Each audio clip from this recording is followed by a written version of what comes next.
Sunday Live is here with the Average Joe Sports Show. Gary Sharp, is that a beanie? Stocking beanie? Okay, stocking hat. Billy D is in. Bill Doleman and Elijah Herbel. Chris Schmidt. Hope you're doing all right. Happy Easter, fellas. Did the Easter Bunny find you? Not in my apartment complex, no. But Elijah, would you like to answer that? No, I just think it's interesting that in honor of Easter, we only have half of the hats we usually do on a Sunday, which is good to see. Look at us. Yeah. Couple of you some of us have. Some of us are going to services. Some are watching it rain. Yeah, we did the. We go to Christ Lincoln just over here off of Yankee Hill and right into the pasture, and we were in the overflow area because it was just jammed in the main sanctuary, and it was a good setup, man. Large screen, and we were, set up well, and it was a normal service, just not in the main area. But yeah, it's pouring here, but it's all good, man. So we got there, and the whole family made it, and we're happy. So we're just waiting on ham time. Did you pull a $5 out of the offering plate for that free shout out for your church? Brother, let me tell you, we, as it says, your business under Bill Doleman's name, right there. No, I am a bad monkey when it comes to offering. So at least you're honest. I'll just throw that out right there. But we'll dive over. Captain is wondering, Sharpie, if you're going to make it over for Easter dinner at his place. I will gladly come to his place for Easter dinner. Yeah. Yes. That's a good call. We are going to the Outlaws / in-laws here, so that'll be good. I'm interested, Elijah. Elijah has an interesting take on ham. You're not a fan of ham. You don't hate it, but you don't love it. We'll get to some football here in a moment, but I'm sorry, but this Grill Nation setup that I saw over the weekend, where you put the spiral ham, the bone-in ham, on the smoker, and then this honey glaze that they had where they dumped gallons of it on top, and then it had such a bark on it. Brother, I think you'd fall in love with ham all over again, Elijah, if you tried it. Walter kind of, I think, hits the nail on the head here for me. Ham is the water of meats. Yeah, it's fine. It's fine. But there's a lot of other things I'd rather have. It's just okay. And we had this conversation, I think it was on Friday. We were wrapping up the show talking Easter dinner. And my dad confirmed it's not, for what it's worth, it's not deviled eggs today. It's Jesus eggs today. Oh, that's a great line. Yeah. So there are going to be Jesus eggs at my dad's house today. But then he sent me a picture of the ham in the fridge and said, sorry. I'm going to have to deal with that one. I think my mother is doing prime rib down in Arizona. Gertie, what do you need, honey? She heard ham. I know. I know. Nice. But well, that's fun. I love that Dad sent the sorry shot right there. It's just the thing about ham is it's not bad.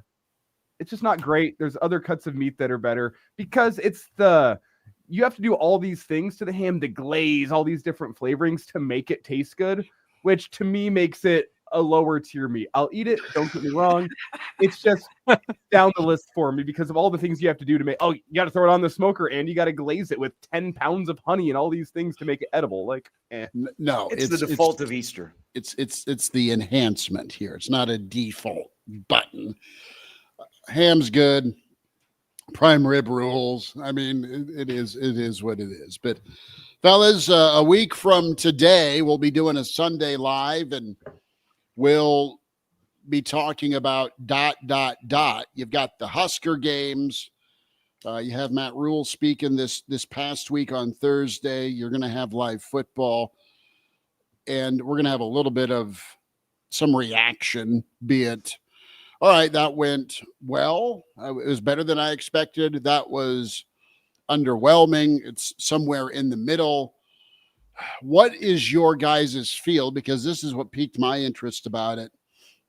Not just being able to see some real football, but what do you believe about Coach Rhule's tweet yesterday with the picture of Bo in the backdrop? Is it trolling? Is it a tribute? Is there something in the works? I've reached out to a couple of folks that are close to Bo, and they gave me the "I know nothing" reaction. So I'd love to see it. Now I know that's a lightning rod point in Husker history, with some who weren't Bo fans, some that are still Bo fans, and count me into the guy did a hell of a job. And I'm not trying to dig up this this conversation, but I'm just saying it'd be nice to bring him back. It'd be nice for him to come back and be honored and supported, and to thank you, quite frankly, for the 7 years cut too short that he did. Do you think it's in the works? What do you believe is what I want to get into? I don't, nothing at this point would surprise me. But does Rhule and Pelini have a background? Have they ever crossed paths? I think there's a first. But have they ever worked? Have they ever worked? They've never worked together. But I don't has think there so. been But other they probably sometime- worked with people, don't you think? They Yeah, I crossed mean, over. that aside from world Eckler. is that world is small. I mean, I don't know. I don't know. I've never, Bo has kind of gone radio silent with Big time. anything about Nebraska. But if this comes to fruition, doesn't it have Will Compton written all over it? Oh, big time. He's the one Yeah. that's going to be the Yeah. peace broker, right? I mean, But like, Will- let's say Bo comes back, and I mean, what do we want from him? well, you want the cat. Yeah, if the cat's still alive, then I think it plays. There's another one, I'm sure. Well, Yeah. you think about maybe this is your other angle with Bo is one of the greatest moments of spring game Nebraska history is Jack Hoffman. Yes. And that was, Bo was the head coach when that happened and helped facilitate and everything that was involved in that. I don't know. I mean, I have a good relationship with Bo outside of, an angry Randy Gregory phone call that my former radio partner got that I was tied into. It's just, do we clamor? Like, people wanted Frank to come back, but you had people here that were attached to Frank. And so Trev facilitated that. There's nobody really left, that was attached to Bo, and the people that Bo hated the most are long gone. I don't know. It'd be curious. Happy Easter. Well, hey, man, Harvey Perlman and Sean Eichhorst. Oh, God. Yeah, And Bo Pelini is your head coach. I mean, giddy up. But if he came back, he'd probably have to do a little bit of media. It might be kind of funny. It might be kind of interesting. Well, I think it's a nice olive branch to the past. You're not gonna recreate the moment with Frank. I mean, that was nice, and yeah, there's more people of a different generation that remember Frank, and more legend for those of a younger generation. But it was a nice thing, and the first play was the fullback and all of that stuff, and it just kind of all made sense. Are you forcing a little bit? Maybe.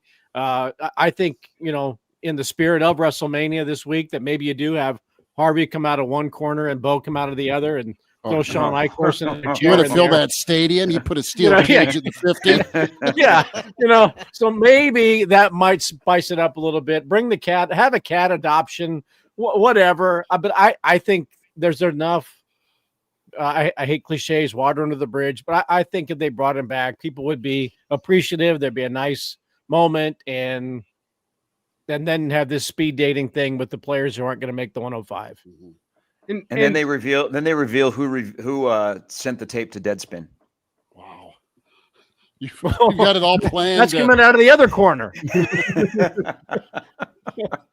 You thought you thought you used to know who gave up the tape to Deadspin, but you don't. Now, please turn your attention to the northwest corner of Memorial Stadium. And then after Bo wins the steel cage match, she grabs the microphone and addresses Husker Nation. Hey, all you fair weather. Nebraska is back under that guy over there, Matt Rhule. Nebraska is back. That'd be fun. To me, this just reads into Matt Rhule's a guy that throughout his time at Nebraska has seemed to have a really good feel on the pulse of the fan base. And I think Matt Rhule's a guy that, since he has taken this job, probably understands and appreciates what Bo Pelini did to turn Nebraska into the consistent winner it was. It was a tough pull for Bo, everything that he did. And I'm not sure Husker fans even appreciate it at the time, but now with 10 years in the rearview mirror where you can see how many coaches struggled to recruit nationally, how many coaches struggled to develop, I mean, in the non-NIL era, to drum up the interest that Nebraska had at the time. I think Matt Rhule respects that. I think Matt Rhule's got a good feel for the fan base and their feelings towards Bo. I don't think he's personally, this is just my hunch. I don't think he's setting up anything next week. I think you would have been selling that a lot harder if Bo was to return to Memorial Stadium next week. But I think Matt Rhule wants to keep that door open, wants to keep that relationship possible. And I think he'd probably like to see Bo come back to the stadium and be honored by Husker Nation at some point in time, just because, I mean, in hindsight, Bo did a hell of a job with the barriers that he faced while he was at Nebraska. To turn Nebraska into a 9-10 win team every single year, you have to tip your cap to Bo Pelini, and he was not treated well at the end of his tenure, given what he had to go through. The appreciation level wasn't what it should have been, and as time passes, you have more of an appreciation. We'll get our starting five shout outs. Can I add some of that, though, real quick? I don't see this as a prop either. It's genuine, kind of like the Frank reach out. I think we can't all of a sudden make Bo a martyr. I mean, Bo had a hand in a lot of other stuff as well. But when you haven't had 9-win consistent seasons, I mean, we kind of harken back and like, wow. I always say this about Bo. I like, God, knowing the inner workings and Bo, I'm like, how do they ever get to 9 wins? And then you look at the talent they had, and you're like, how did they not win more than 9 games? Yeah. So I don't know. He still, he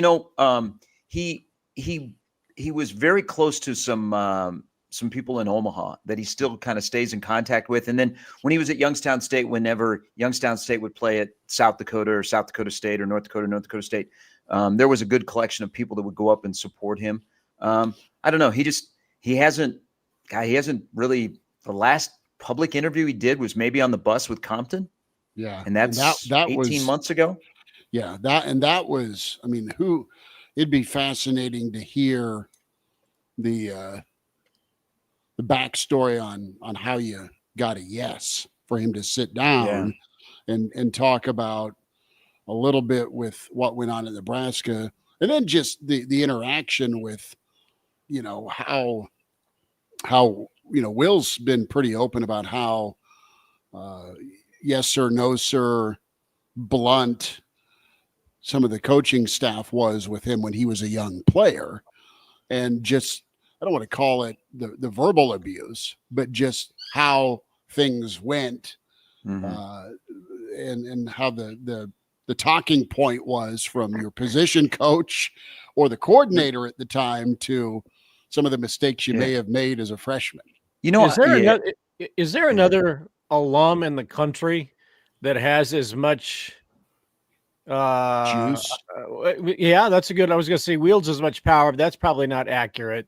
But does another school have somebody like Will Compton pitching their program as hard as he does, and I think so. Making phone calls about, you need to hire this guy? I mean, now that we've got Steph Curry is the assistant general manager of Davidson basketball, and there's a Max Crosby, isn't he? Assistant general manager of some place in Eastern Michigan. So, I mean, is Will Compton going to become the de facto general manager to Pat Stewart, assistant general manager to Nebraska football? But I'm thinking, is there another alum at another school that, and God love Will Compton for what he does and how much he pitches Nebraska football around the country, but I just can't think of anybody else other than maybe Desmond Howard, because he has the platform on game day. But I mean, he's done a hell of a job keeping Nebraska at the forefront in the offseason. His partner, Luan, for Michigan, But I wonder, when Mike Eckler came back, did he hear from Bo?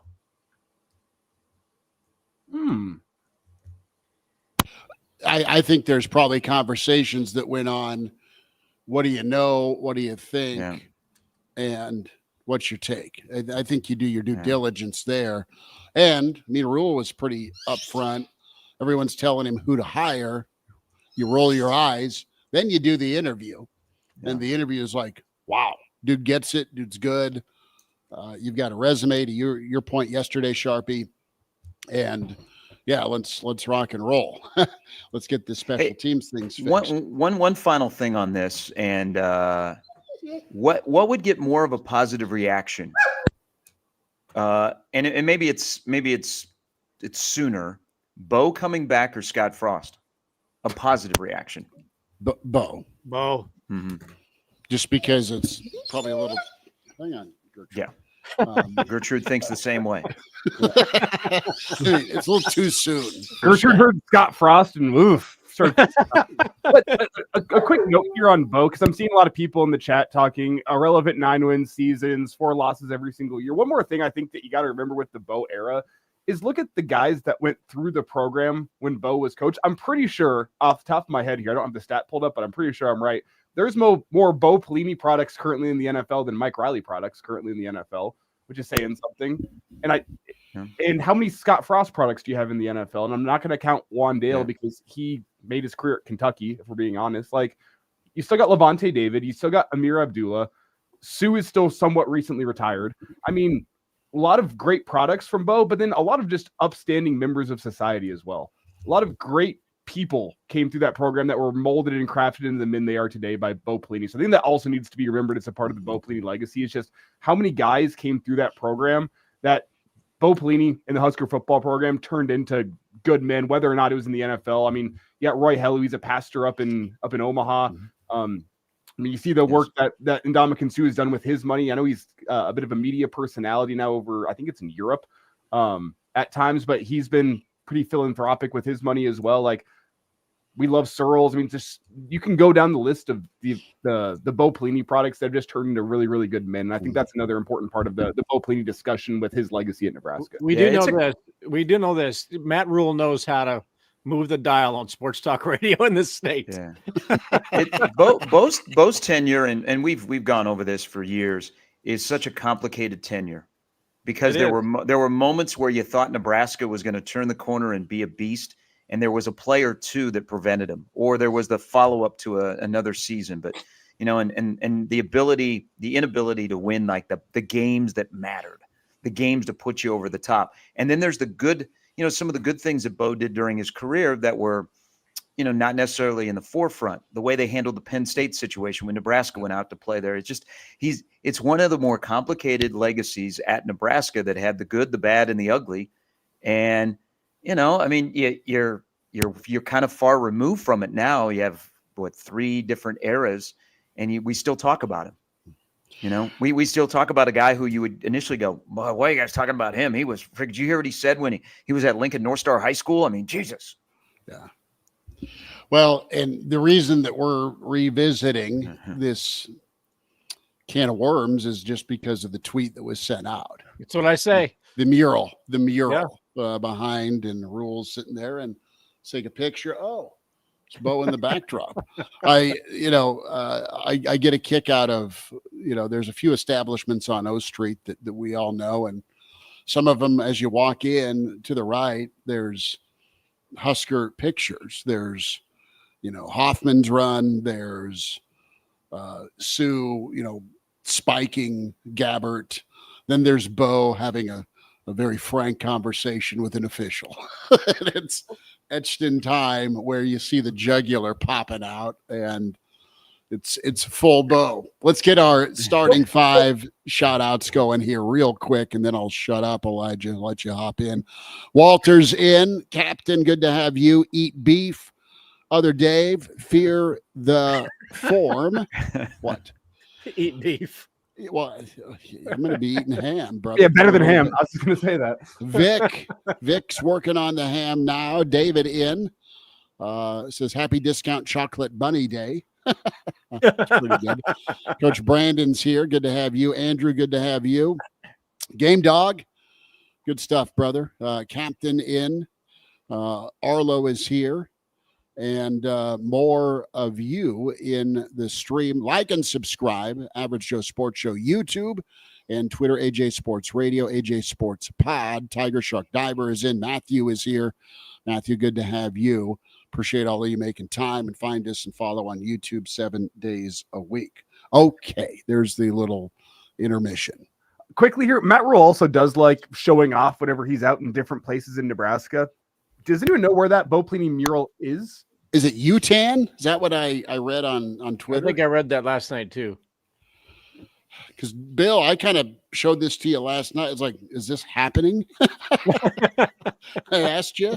Well, and that's what I'm saying. It could just be a guy showing off that he's visiting around. I didn't know where that mural was at. I've been to UTAN once in my life for a baseball tournament. I didn't see a Bo Pelini mural there, but it's very possible it's there. I'm just wondering, where do the travels of Matt Rhule take him on a Saturday afternoon, and for what reason?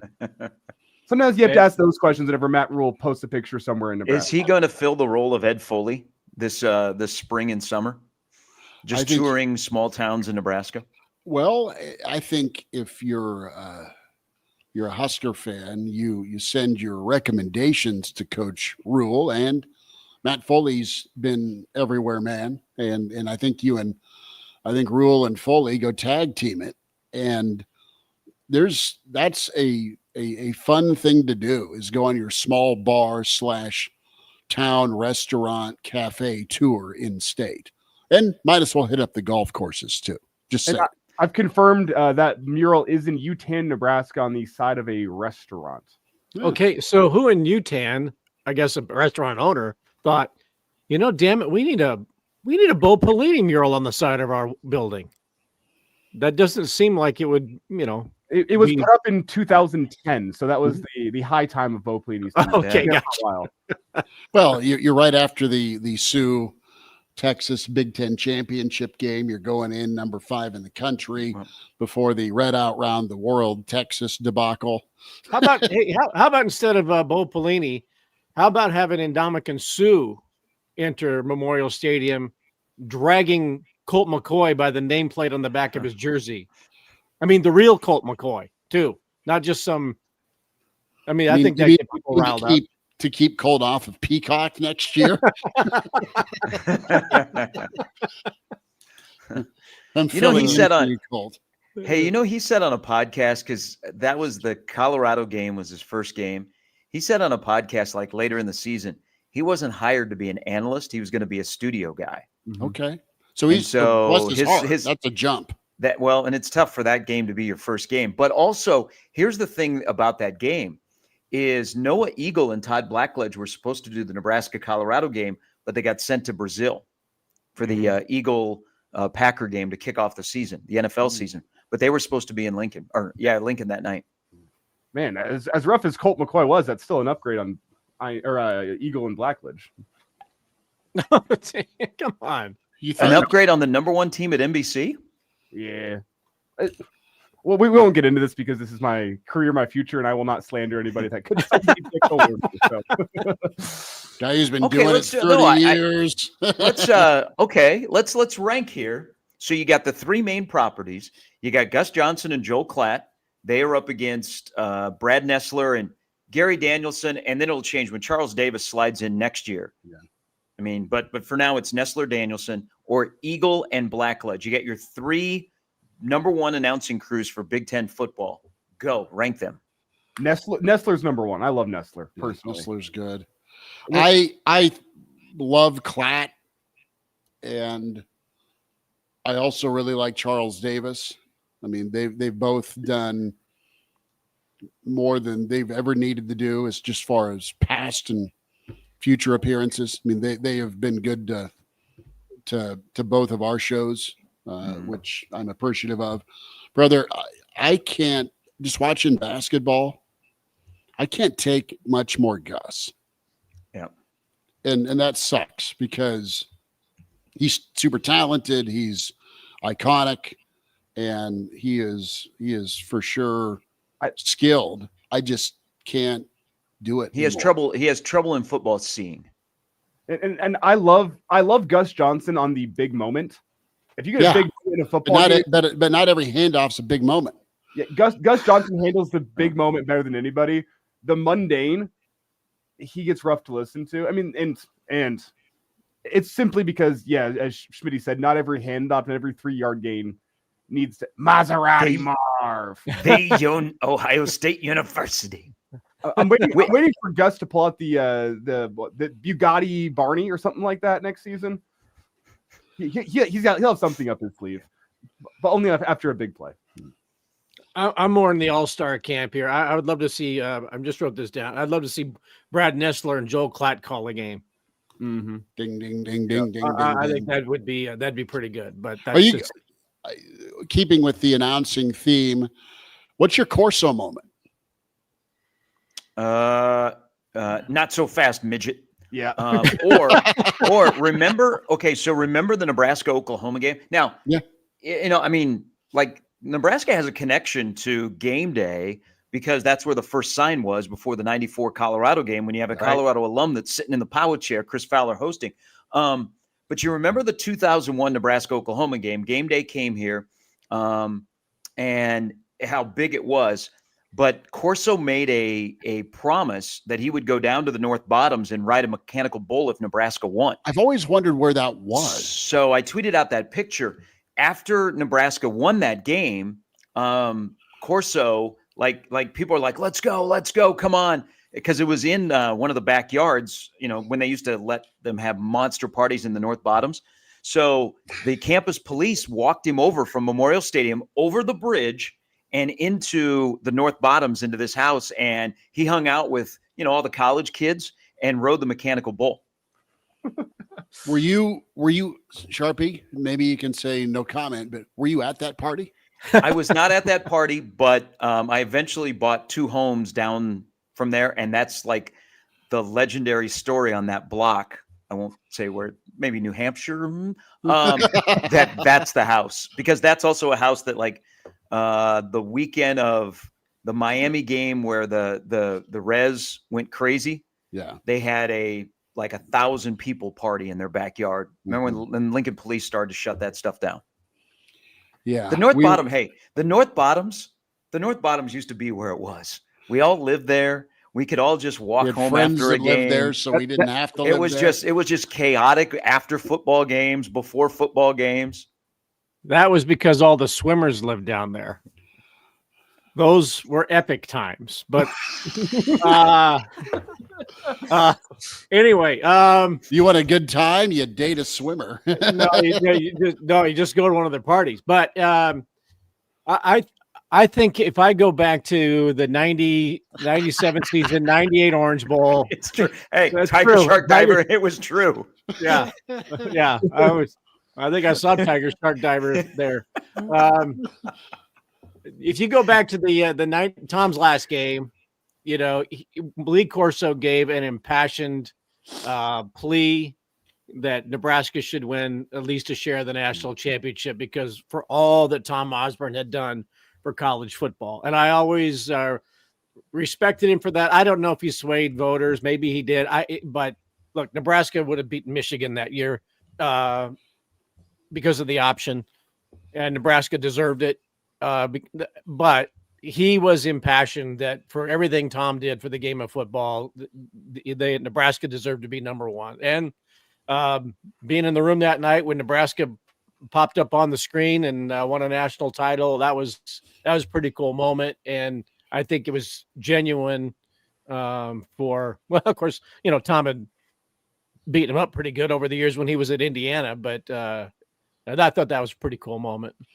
He was good. Remember, there was some media availability for Corso 20 some years ago. So he was just super pleasant to talk to that one time. But I remember his chemistry with Herb Street. And this was year one of Frank. And this was a Nebraska team. That 98 team came in preseason number 1 or number 2, and they were kind of rolling along. They had smoked Washington. It was Newcomb. Newcomb got dinged. At some point tried to play through it. You had quarterback merry-go-round, and I think it might have been Crouch's first start down in Manhattan, the infamous, Linda Blair game where Travis Oakes rips Crouch's face mask and does the 180. But game day was down there in Manhattan in 98. And I remember Corso losing it because everybody had picked K-State to beat Nebraska.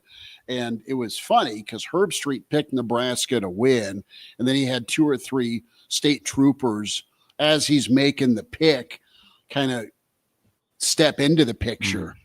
And from a stick standpoint, all right, there's my bodyguards for making this pick live on the air down in the Little Apple, and Corso tosses his pencil. You're picking against Kansas, but that's my moment. It's not tossing the helmet. It's not the firearms. It's not the effort. It's not, it's that Nebraska K-State game. But Nebraska really, when it comes to game day, you just think of some of those monster games. You mentioned the 01 Oklahoma game, Colorado 94. I remember going down to that as a high school kid where they put it right outside on that lawn of the East Stadium.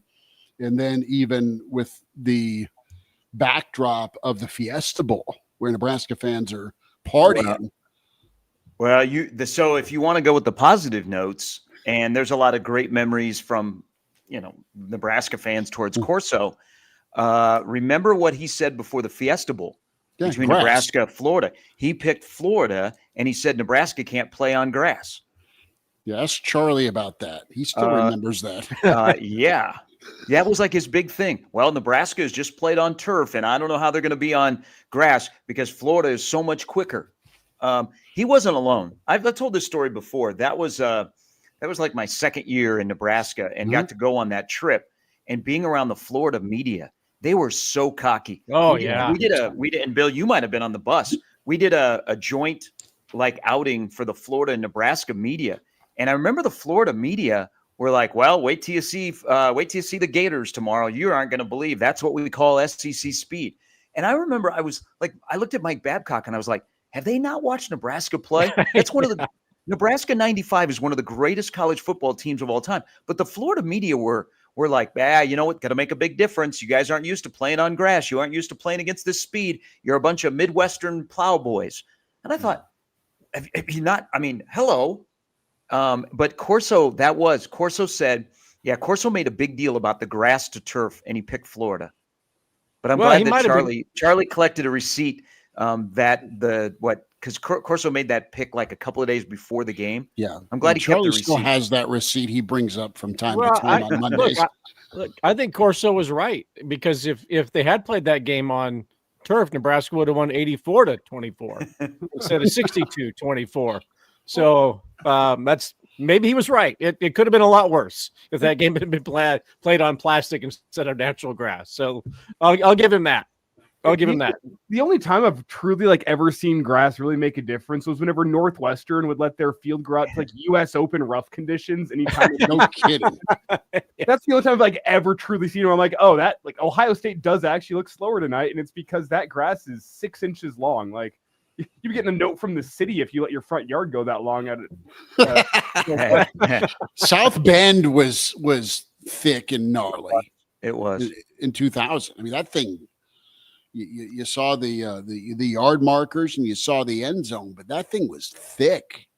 God, that field was set up to try and slow down Nebraska. Okay, well, go down a tangent on this then. Memorial Field, Owen Field is it Owen Field in Norman? Owen Field, yeah. Owen Field.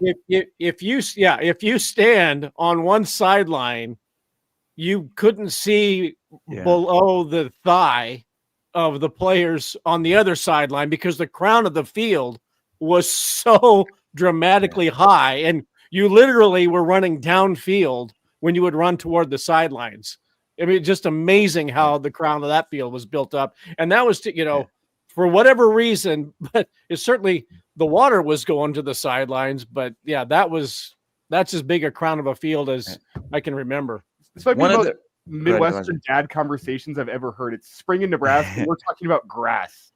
Well, let me throw in turf because I heard Dion yesterday say that Folsom Field is going from grass to turf. Mm-hmm. And someone asked why. And he said, well, we expect to be in the playoffs. So we want pristine field conditions when we're playing at home in December.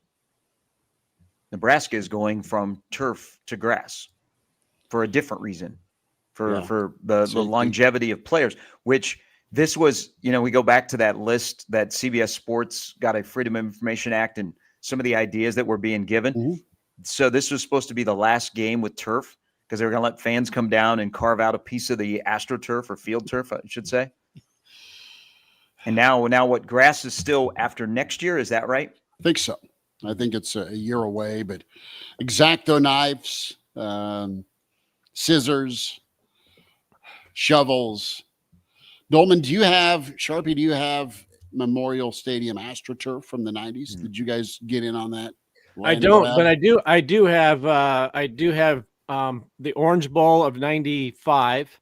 I have grass from that game, Tom's first national title. Let's rephrase turf.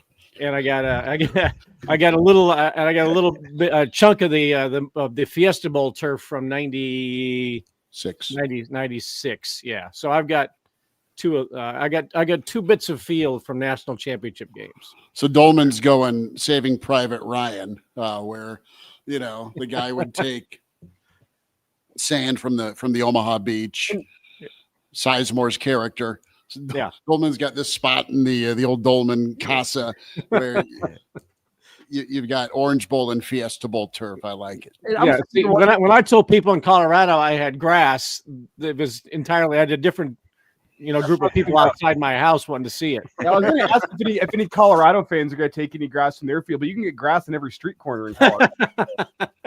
Not in Estes, only place in Colorado that has no dispensary, I'm told.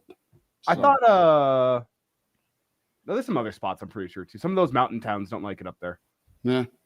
You're high enough. Because it walks up, they don't need it. Yeah. Well, it's the same way once you cross the border into Missouri off of 29. Not every somewhat large town has a dispensary. I mean, that's a different spot. You go to a certain strip mall and you have guns and ammo, you have fireworks, you have weed. Yes. Ironically, a Waffle House and a nudie bar. The trifecta. It's the one-stop shop for bachelor parties. Yes, it is. Hey, ironically, this discussion is happening on 420. Yeah, I was thinking the same thing. So celebrate accordingly. Yes. He is risen. Oh man. Yeah. Well, Wow. I told you guys before we started. I mean, I don't know how much you guys gamble, but today was, Jesus was minus 270 to rise. So I hit the over again. That is a lock. Yeah. Yes. So as we wind it down with the Easter edition of the Average Joe Sports Show, that's Bill Doleman. Let me throw this out there. That's Elijah Herbel. Chris Schmidt, go ahead. Let me throw this out there, because as we get to the final week of spring, and that Rhule, the phrase he used the other day is, "This is the team I've been waiting for." Yeah. Do you guys personally, or your listeners, or people in your sphere, share the same excitement for 2025 that the head coach does? Sharpie, I am, and I've been covering Nebraska for a while, as have you, Bill, as have you, Elijah. And there are years where you're like, dude, this may be it. And it's not Kool-Aid, it's not red-colored glasses, it's not even cheering or hope. I mean, we are blessed to be able to talk about something we love to talk about, and that's football, college football, sports in general, and then Nebraska, of course. And you're just trying to add up, is it head or heart, right? What do you think when you look at this upcoming team? It's such a weird world we're in. It's kind of zapped excitement. I mean, on one hand, you can be the next Indiana. You can go fix your problems financially.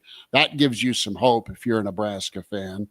On the other side, you can lose a ton of dudes and it can decimate your roster. What's your chemistry like?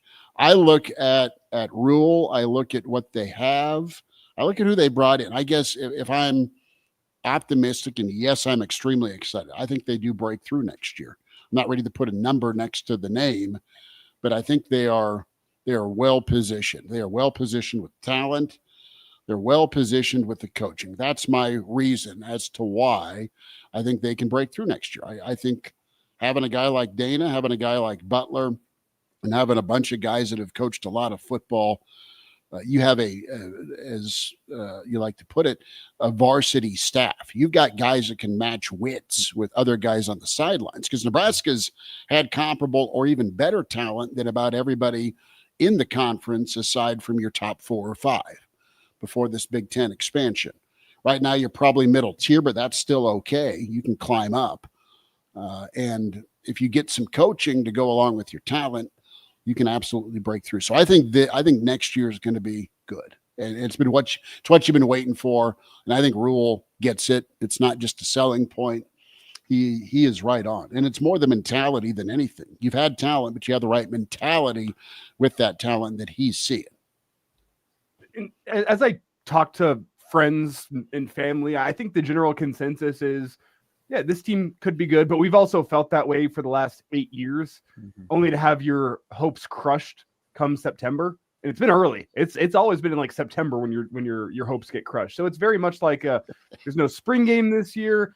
I'll casually pay attention to what's coming out of spring, but I think a lot of Husker fans are, and there's always the diehards, and we love the diehards because they're all in the stream chat here on Easter.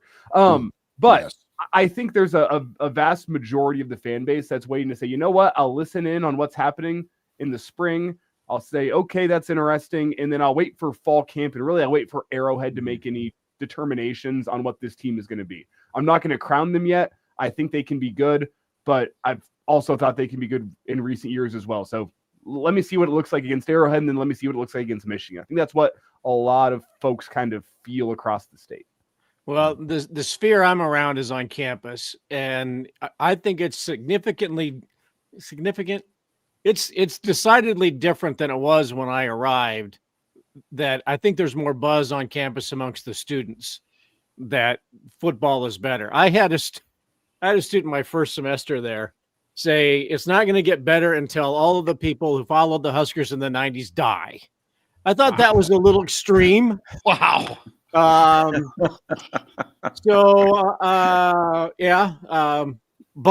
that said, there was a lot of apathy on campus amongst the students about football, and that was the latter stages of the Scott Frost era and all that. So when I take the opinions of the kids who are on campus, I think that's fairly important.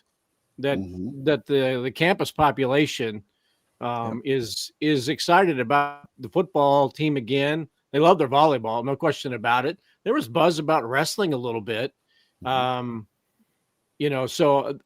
I think that's important, that the feeling of the student body is excited about football again, and it wasn't really that way a couple of years ago. So to that end, I think if Nebraska gets off to a pretty good start, Michigan's going to be you would think the big early test. If they win that game, I think campus is really going to be alive for the rest of the season. Now, we've been talking about Bo Pelini earlier, 9-4, 9-4, 9-4. Why wasn't there a breakthrough? Is this going to be a 9-4 Matt Rhule team? And is that what the threshold is going to be going forward? And if so, I think for this generation of Huskers students, that's satisfactory right now. Mm-hmm. You get a 9-win season in this Big Ten, you did something. You did well. And the bowl game helped too. Nebraska going to a bowl game and winning, I think, helped the feeling on campus. And the way they looked. I mean, they looked competent. You saw some strides. I think what will also help with the optimism here is, and there is also a lot of wait and see, because you've got your hopes up before and you've crashed down, and you had the fan base full of excitement and on fire with how you dismantled Colorado. in the first half, but you didn't kind of have a good second half. And then you had a choppy offense. And you had a defense that was trying to will to victory where 13 points is your threshold. They get more than 13, you lose the game. That's maddening for a fan base and for a football team. So I look at there's still a little bit of wait and see, and I totally get that, but I think the optimism's there. You can kind of see all these puzzle pieces that come together. And there'll be a moment this year where, all right, you get out of Arrowhead, you look pretty good. That's a good team you're going to take on, at least with a lot of talent back. And it's a neutral spot. So it's a good challenge for you to open the year. You fast forward, your mile marker next is Michigan. What do you do at home? And then you also have a team that's been real pain in the ass for you, and that's Minnesota. You haven't done well against Minnesota. Game. Big time, right? That sets you up, whether you beat Michigan or lose to Michigan. It's possibly a mulligan for you. You go get a win at Minnesota. That's nothing to sneeze at. Then how do you finish in November? Because you've been right there. And that's, to me, these are all these things that you can get better as a football team as the year goes on and fix your November finish. To flip this conversation around, though, I also think there's kind of that feeling among the fan base that with the portal investments you made, Dylan Raiola going into year 2, if this isn't the year where you get something of a breakthrough, I think there's also a feeling that if it's not this year, it may never happen, which is the flip side. That's the nervousness that comes with this fan base is, hey, Dylan Raiola in year 2, there's been a big financial investment. You finally made the bowl game last year. You look at some of the talent that's been brought in. You look at Dana Holgerson on the offensive side. I think there is kind of that feeling like, man, if they aren't winning nine games this year, we'll just say the over. The over's at 7.5. If they don't get to 8 or 9 this year, which I think 9 is kind of the number that Husker fans really want to see. I think there's going to be that feeling of if it's 6, if it's 7 this year, hey, a bowl game doesn't cut it anymore. And there's that feeling of, you know what? You're just not a player in college football anymore. If you make all the investments that you do both to your coaching staff and to your roster, if not now, then when? I think it's kind of the feeling of Husker fans, which is the nervousness, they don't want to get in too deep in spring because if it's not this year, you have that nervousness that it's just never going to happen again. There's still time. I mean, I look back, and I'm not comparing Nebraska to the Chicago Bulls, but I look at the natural course of teams building up to be championship caliber. You've got to learn some lessons and take some lumps. Now, is all of that out of the way? Are you ready to learn and be better talent-wise and from a coaching standpoint in a year 3? Do you have the personnel ready to take that step in year 3? And you got a lot to reload, man, on the defensive line with some guys that you're needing to step up in larger roles. Are they ready? And if they're not ready this year to be as good as last year's defensive line, all right, a year 4 group of guys that maybe are a year better, a little bit more experienced, while you still have the quarterback going into a 3rd year. Don't know what the schedule is going to look like. So if they don't get it done in year 3 to a satisfactory level, if they're still 8-4, 7-5, and they're still not closing games, you can gripe about that for sure. But I'm not ready to punt it and say that it'll never happen. What I'll say though, whenever I look around the landscape of college football, if it doesn't pop in year 2, I don't think you can sit here and say, well, you still have another year with this quarterback. That's not the reality of college football right now. The reality of college football is if it doesn't pop for you this upcoming year, Dylan Raiola's 2nd year, you find greener pastures in year 3. And that's not to say Dylan Raiola. Happy Easter. That's the reality of college football right now. Dylan Raiola wants to win. He's a competitor. And he'll have a big time say in what they do. I mean, he's going to be part of the reason if they do or they don't. Yep. And it's just, to me, feels like it's a do or die season in that regard. Like if it doesn't pop, you might be building from scratch a year from now. Let me ask you this and help me with the math with Bo Nix. All right. Bo Nix from Auburn to Oregon. Was he 2 years at Oregon or just 1? 2. It's a 2. So Bo Nix year 2 was was ready to rock and roll. And you see what he's done for your donks, right? Well, and that's kind of what I'm saying with the Dylan Raiola era. The good ones are ready by year 2. The good ones are ready by year 2. And if it doesn't pop from a team point of view, you go try to find that spot. Hey, Bo Nix grew up dreaming to be an Auburn Tiger. He gave that program his all.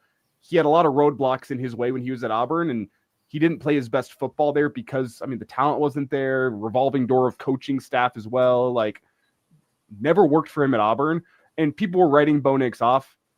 So he makes that flip. He goes off to Oregon and proves to everybody who Bo Nix is.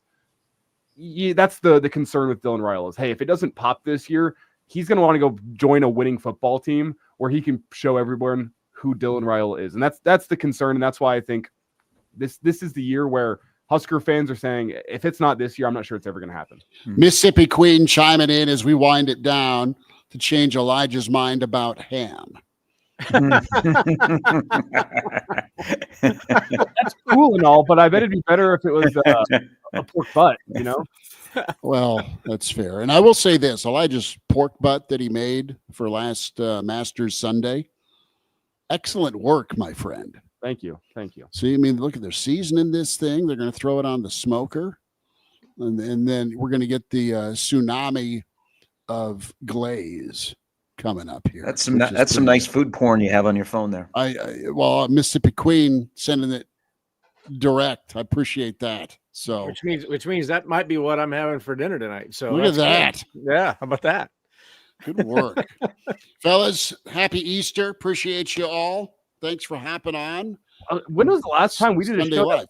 that was not a full out? I know Schmidt's got to have to family pictures in that outfit. Look at him. He's looking dapper. But I can't remember the last time we had a show that was under an hour. It's been a while. Oh, wait. I've had this ready. It's been a while. No. I had that drop ready to go for What do you want to call it? Crane Act? If you want to call Crane Act, we could go another 35. One more thing. All right. Well, like and subscribe to the Average Joe Sports Show. Sunday Live, 10:30s for you. Weekend edition, 7:45-ish on YouTube. And, of course, 4 to 6 Monday through Friday across the Average Joe Network. Catch Gary Sharp, of course, 1620 with Gary and Matt, 6 to 10. Bill Doleman, Elijah Herbel, Chris Schmidt, and follow on Twitter as well. Can watch.